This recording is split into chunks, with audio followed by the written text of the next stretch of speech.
because I was at a baseball game with my family a couple weeks ago. It was like the first 70-degree day in Chicago. We went to a White Sox game, and we saw a man who looked like somebody painted him with sunscreen.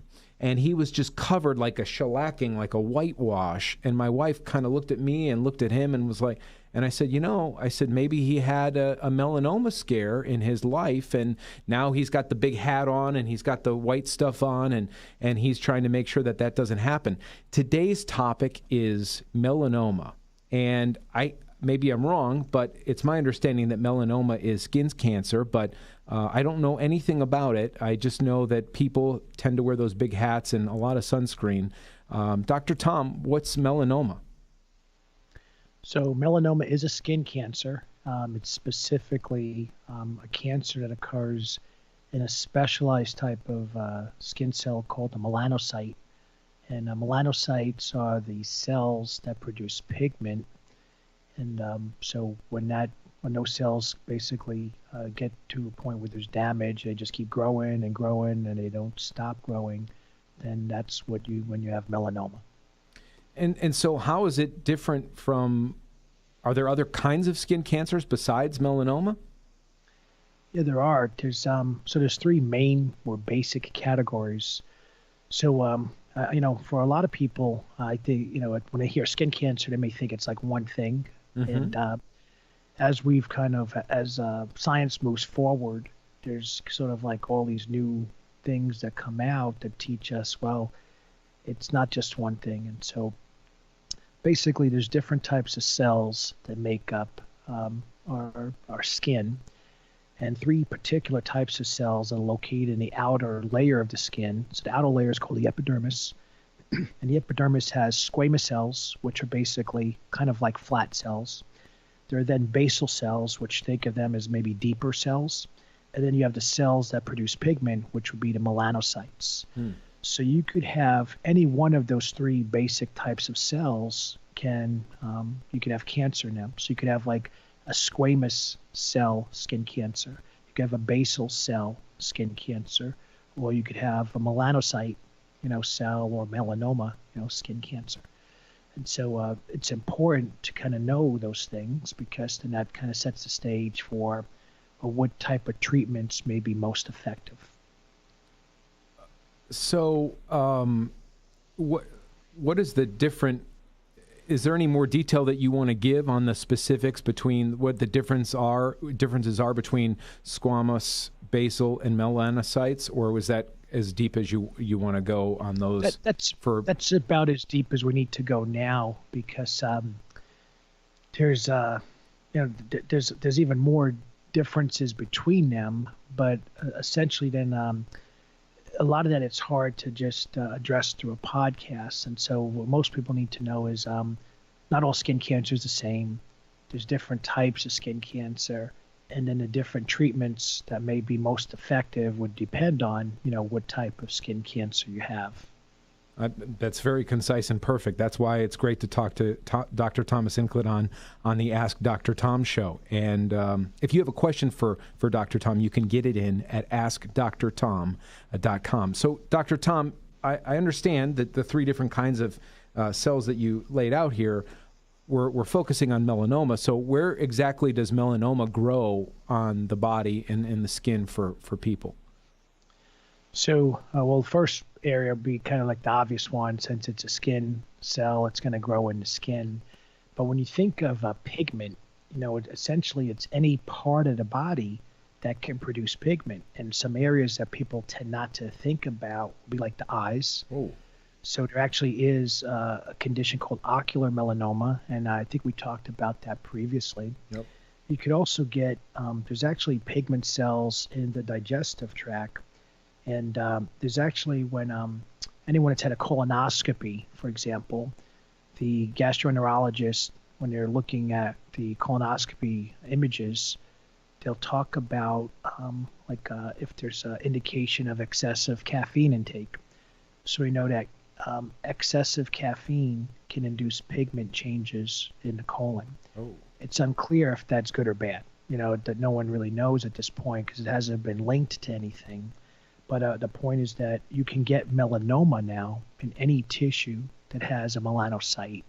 Skin is the primary one, but it could also be things like the eye and the intestines. So for as far as I know and what I've heard from people, it seems like they've been getting out in the sun, but what are the symptoms and the signs of symptoms of melanoma that maybe people aren't aware of and maybe some people are aware of? So the basic thing that I think people can find out for themselves right away is to look at if there's a change in the color or the shape, maybe appearance of a mole. So let's say I have like a dark brown, dark black spot like on my skin, and all of a sudden it starts getting bigger or growing away from the body, or if you start seeing like these different color margins around it, then that's something that you should get looked at by a medical professional to say, hey, what's going on here? Because if you catch it right away, there's so many simple ways to get rid of it. Like I've seen people get stuff frozen off. I've seen people have these like super like simple like 5-minute surgery almost. Where I've seen actually a surgeon literally do it so quick with a scalpel, like a local anesthetic, little incision with a scalpel, and it's totally gone. He was so skilled and so fast. I was like, did that just happen? Like it looked almost like too real or too fast to be real type of thing. So the point about that is kind of like a theme that resonates with a lot of the podcasts, particularly focusing on cancer, is take action right away. Like don't wait. And now if it's stuff you could see, like, if you're looking at your hands and your arms and you could see moles changing, that's pretty, that's well within everybody's capability. But stuff on your head or stuff on your back of your neck or your back, like, you can't always see that stuff. And then that's where you maybe, you need someone else looking at you. And that's where, if you have a partner, then your partner's looking at your back or, the side of your body you can't see so clearly, or during a physical examination by a competent physician. Those are usually how you look at those areas. I've heard people say, though, like when they were using a towel, like, like you come out of a shower and you're drying your back with a towel, or even coming out of the pool or something, that they started to feel something catch on a towel. Oh. So that could be another sign, like even if, you feel great and you don't think you even need to see a doctor, but all of a sudden you're feeling some, rubbing against the towel or the towel rubbing against something, if you will. That'd be another way that maybe just say, all right, there's something there I didn't feel before and let me get it checked out. In a previous episode of the Ask Dr. Tom show that we just taped earlier today, we were talking about lymphoma, and you mentioned the importance and the power in intimacy with your significant other, sexually or otherwise, and how that can lead to knowing the partner's body sometimes better than your actual partner does. And as you were talking about checking each other out, I'm reminded of this country song. It's kind of kitschy, but it's about, I don't know who sings it, but it's I Want to Check You for Ticks. And it's all about getting romantic under the premise of checking, make sure you don't have a tick in your body. But as you were pointing out in that episode, whether it's in an intimate way or maybe just showering together and you're talking while you're showering and kind of checking each other out, can you just kind of talk about the importance of that and the value of staying healthy together?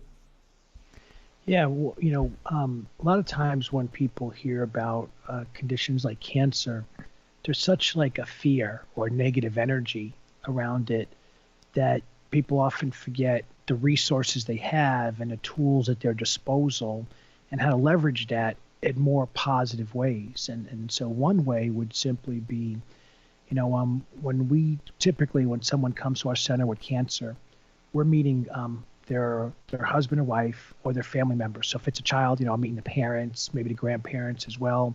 If it's a woman, I'm meeting her husband, or if it's a husband, I'm meeting the wife. And so we have these conversations about like, how can you guys help each other and maybe make it, a better journey than just like, instead of looking at like this is dark tunnel and I don't know where it ends and I don't know where it's turning left or right or up or down.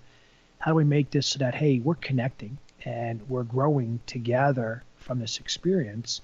And one of those ways would be, as you're exploring each other's body, whether it's for sexual intimacy or just for, one of the reasons why massage feels so good is it just feels good to be touched. There's there's all kinds of theories about energy transfer when there's skin on skin contact, right? And so there's a number of reasons why it would be good to do it.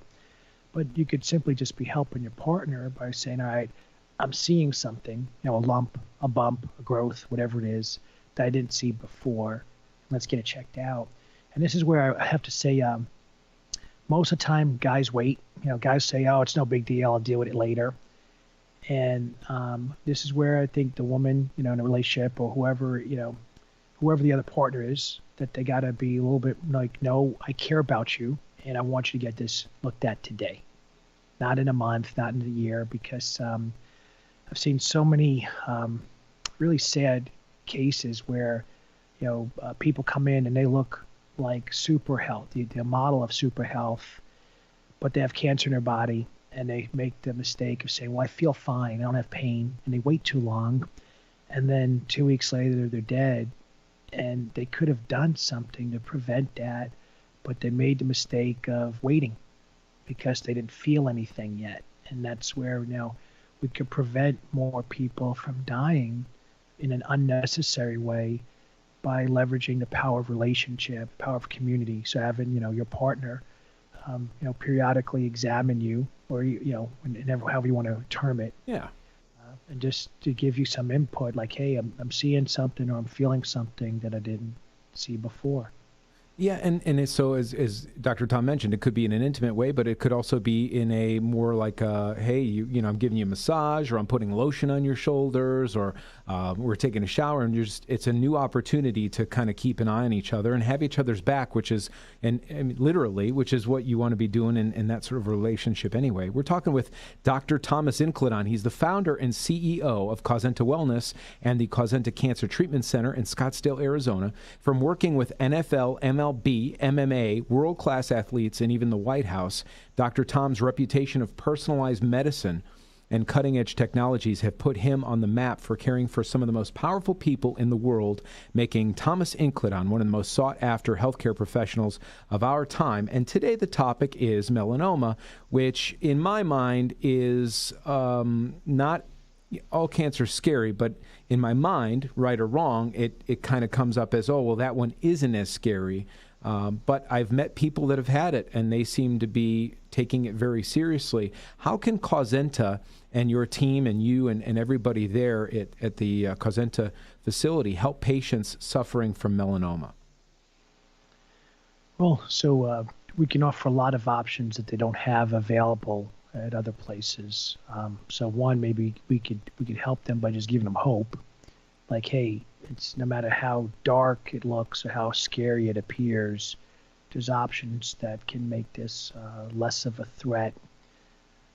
One of the things that is, I think, scary sometimes is a patient goes in, they talk to a doctor at a medical center, and the doctor's like, you got to do something right now. You got to get started today. And so the person out of fear, does something without getting maybe all the facts that they need to make a better choice. And so what I would tell people is this, is one, it's better to do something than do nothing. And two, if you get started and you're not comfortable, like you're not sure if this is the right thing or not, just contact us. We have free consult. Cost you nothing, just to say, hey, it sounds right, or hey, it doesn't sound right.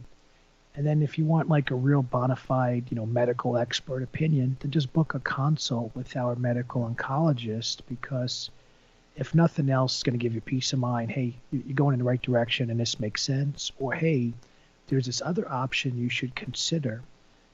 So that way, you have more eyes looking at your case and making sure that everything is being addressed.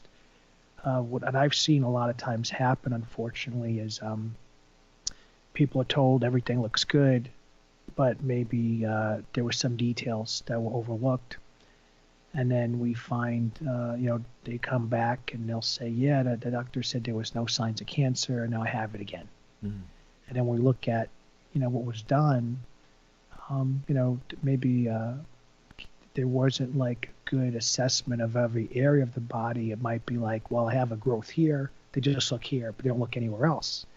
And the whole idea of the patient seeing a competent physician is the physician's going to look over your whole body and make sure there's no signs anywhere else. Because in theory, if one mole is starting to get, cancerous, then another mole could also be cancerous because it's the same body and there's something in the environment of that body that's allowing this cancer to grow.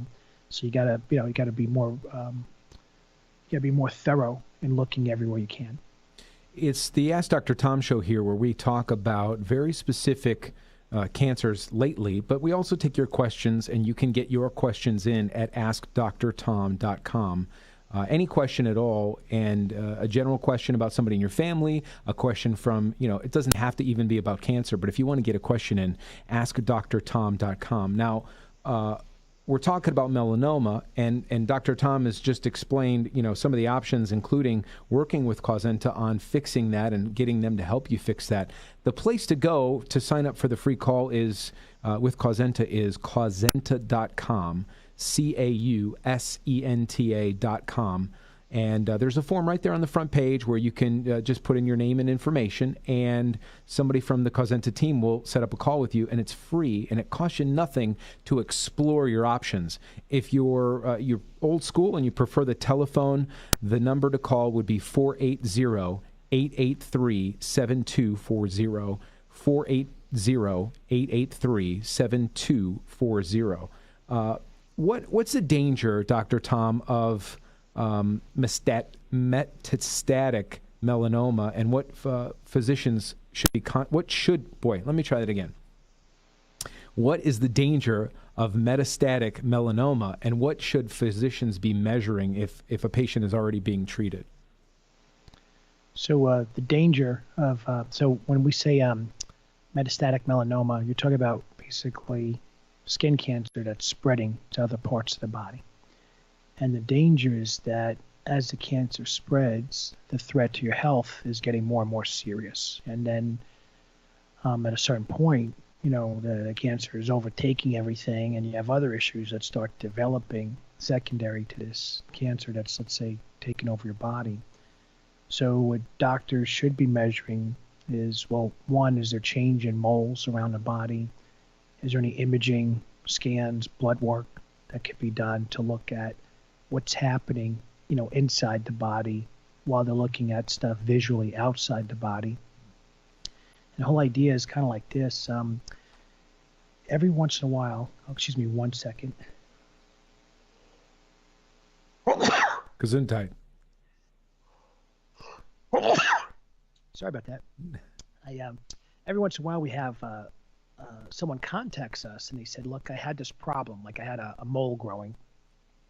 And the doctors looked at that area and they said they got everything. And now here it is 2 years later, and I got another part of my body and the cancer is much worse. And then when we look at their medical records, what we see is the doctor never looked at any other part of their body, right? So what should happen is something like this. You see an oncologist, or maybe it may start off sometimes with a dermatologist, because it's skin related, but you'll see a medical professional. And that medical professional could be your family doctor, could be an OBGYN, but someone says, hey, there's something going on here that I don't like. I'm going to refer you to this other doctor who's got more expertise with this type of thing. And then they look at you and they go, all right, let's take a look at other areas just to be safe, right? So, yeah, you may have a problem on one part of your body, but let them look at the other side of your body too. Let them look at your back, let them look at your head, just to make sure there's nothing hiding, right, that you can't, you're not aware of. And I've seen lots of people have stuff on their, particularly people with a lot of hair, have stuff growing on their head. And no one ever knows it because it's covered by hair. There's no way you're going to see it. And so until it gets big enough that you're combing your hair and a brush or a comb hits it, you wouldn't know what's going on. And so you want a doctor that's thorough enough to look at these things to help you. And then there's some other things that, they kind of fall outside the, let's say the scope of most oncologists, but it's things like looking at your fingernails and looking at your toenails. And the reason why that matters is that when someone has like a fungal infection in their nails, that's a sign there's something going on. And it may not be cancer related, could be maybe compromised immune function, could be something else. But imagine if you had like a skin cancer at the same time you have an infection somewhere in the body. It's kind of like you're battling two things at one time. And if you only knew about one of them, then the other one is getting worse. And it could be, life threatening, or it could be really affecting you in ways you don't even know yet. So a thorough exam, you're going to have everything looked at in terms of, the outside of your body. And there's going to be some appropriate monitoring. At the very minimum, doctors would do things like a CBC and a CMP and some other blood tests. There's markers like CRP and ferritin, fibrinogen, homocysteine that classically they're looked at as cardiovascular disease risk factor markers. But there's more and more research now saying, hey, those markers are really better indications of inflammation, and they may be elevated with certain cancers. So the idea is, you're measuring this stuff just to make sure there's not something going on that you didn't know about that could sort of sneak attack you from behind. This is the Ask Dr. Tom show. You can get a question in at askdrtom.com. We're focusing in this series here on specific types of cancer, but your question could be about anything from regular health issues to childbirth, whatever it is. If you've got a question for Dr. Tom, feel free to get it in at askdrtom.com, and we'll look those over and consider them for future episodes. Today's episode is all about melanoma, and there are some serious statistics that go along with this form of cancer, and I know that you've taken a look at those. What should people know about melanoma as far as how it can affect them and what the numbers look like?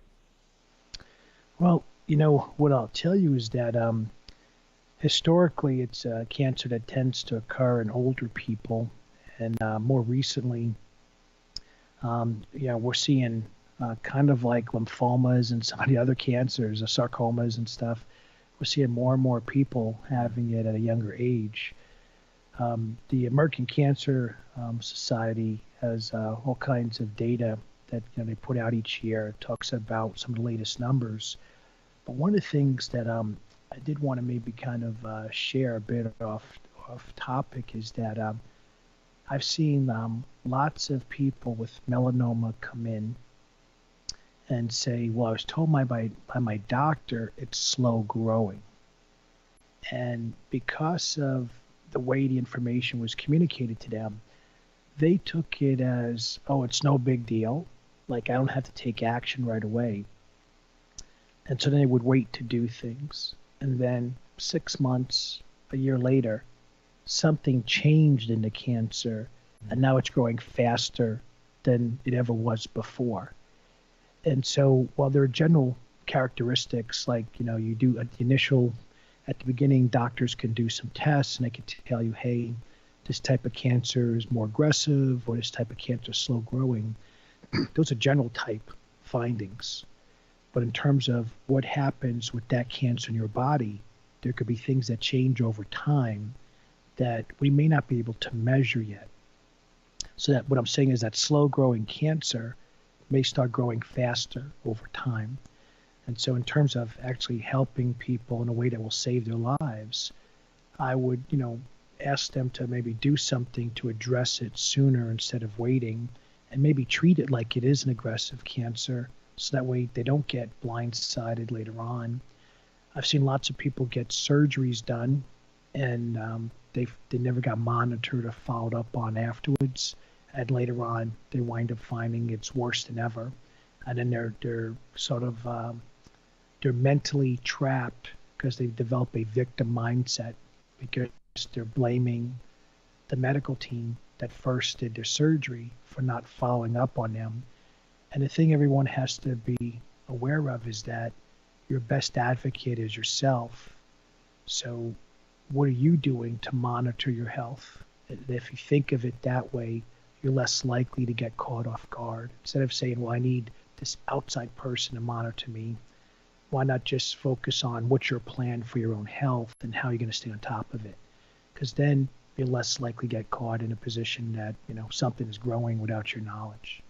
So I'm asked all the time by patients what's the difference between personalized medicine and traditional medicine.